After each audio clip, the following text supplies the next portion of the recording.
Uh-oh, I'm having fun again. Message dated November 3rd at 1:48 a.m.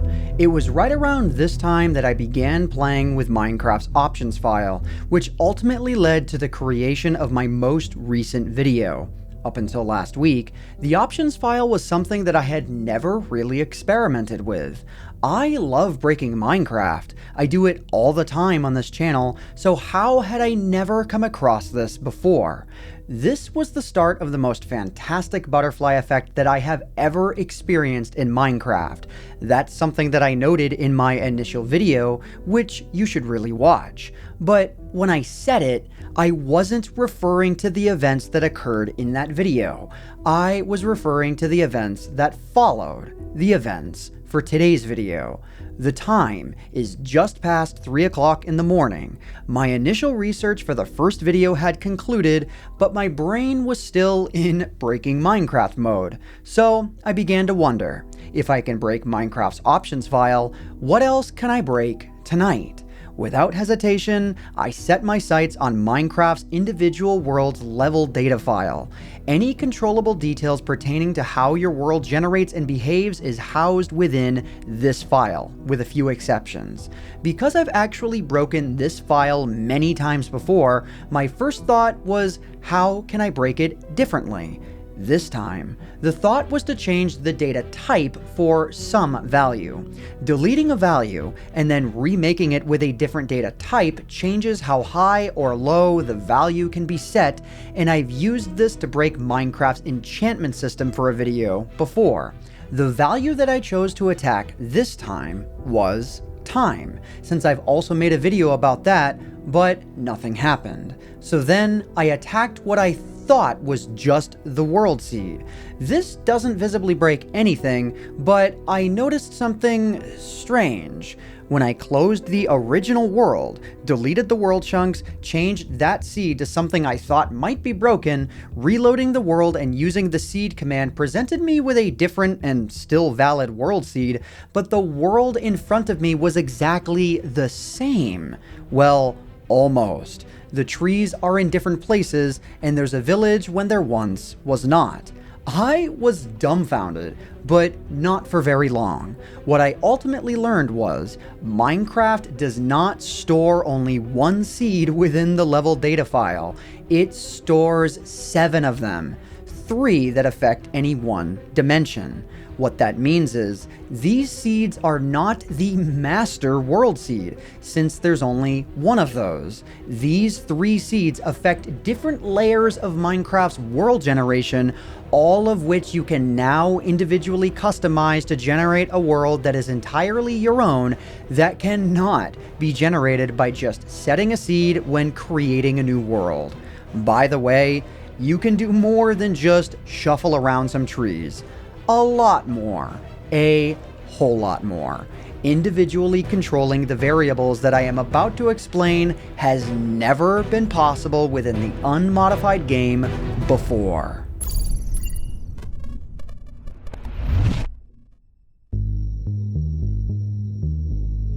Let's dig through these one at a time. To start, I've generated a world with the master world seed set to 0, using the pollinating sandbox's exploit to get this seed to generate. This world is entirely unmodified, so it'll serve as our template. The first seed that we'll modify is called the Features Decorator seed, which applies to every dimension and affects all in-game features and decorations. Basically anything that gets placed after the biomes have taken shape apply here, in no particular order: ores, fossils, dungeons, mine shafts, strongholds, ocean monuments, lakes, trees, ruined portals, pyramid, temples, and villages, and it also alters carvers like cave generation, even if it's not solely responsible for it. If you absolutely adore the shape of your world and the biomes that inhabit it, but would like to try out having a better cave system below your spawn point, or see if you can get a village to appear nearest to your spawn point, this is the option you'll want to mess with. Just keep in mind that if you want a specific feature to spawn somewhere, like a village, village, the biome and terrain-specific conditions that determine whether or not that can spawn must still be valid for where you want it to appear. I could get into more specifics than that, but honestly, I think just about all of these items are much more intuitive to understand just by looking at them and comparing them for a while. The feature seed is the most basic of these three to understand, so let's move on to the second seed. Our next two items are the terrain height map seed and later on the biome seed. These are dimension specific seeds, meaning you can set them to be different values in each dimension. That's actually why there are 7 seeds, but only 3 that affect any one dimension at a time. First, we'll cover the terrain height map seed. If only this seed is modified, but the features and biome seeds are left at 0, then what happens is actually fairly self-explanatory. We're changing the terrain height map seed, so only the height map of the terrain is shifting around, while the biomes and their placement within are not changing. It may look like the features I mentioned before are shifting around, but that's only because the differing terrain shape is causing features to generate a little differently. Note, however, this one tree out in the middle of nowhere generates every time because not enough things surrounding the tree are changing that would cause its generation to fail. If you absolutely adore the features of your world and the layout of the biomes within, but want to see if an altered height map will make things look even cooler, consider messing with this item. So, last up, and certainly one of the most interesting, is the biome seed.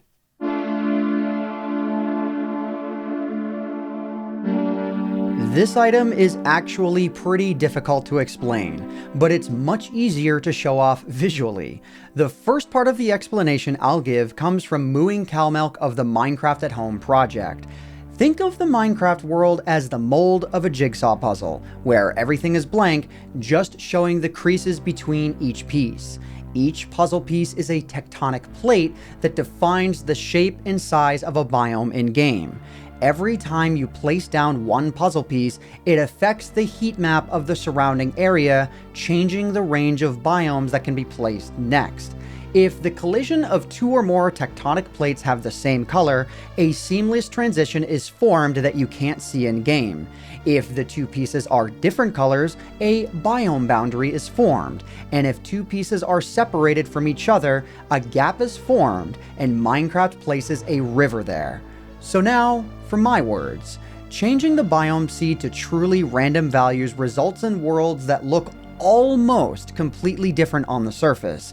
However, it's easy to tell that a different biome doesn't always mean differently shaped terrain when the terrain seed is kept the same. If you were to drop somebody into a world with just differing biome seeds and told them to tell you the differences without being able to compare 2 screenshots together, they would probably tell you that they are entirely different world surfaces. However, because the terrain height map seed is the same across all of these worlds, some very familiar or even identical height map features can be seen. Whether or not these similarities occur depends on a lot of factors that are well outside the scope of this video, but just know that the terrain height map seed and the biome seed work together to form the surface of the world. So, when I lock one of these 2 things to the same seed, we get similarities such as this. However, if I change both of these and then generate the world again, I get a world that is entirely different, but with an underground that is, again, the same. So, full disclosure, Minecraft has had these options available within the world's level data file ever since Minecraft Snapshot 20W21A. That was over 18 months ago. However, this is the exact version that implemented experimental support for custom dimensions, with custom biomes coming 7 snapshots later. Given that most people were focused on those features when these snapshots came out, it's understandable why the ability to modify these these seeds may have flown in under the radar. If you're willing to use data packs, the level of world customization you're able to implement does extend far beyond what I've shared today. But something feels different about this. It's all vanilla, no data packs.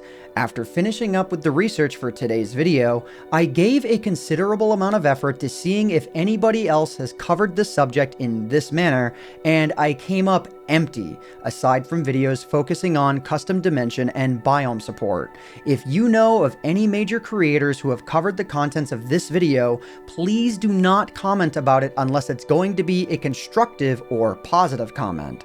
So, are you going to try modifying any of these for new worlds that you create? That just about does it for me for now. I hope you all enjoyed. Subscribe if you did, and thanks for watching.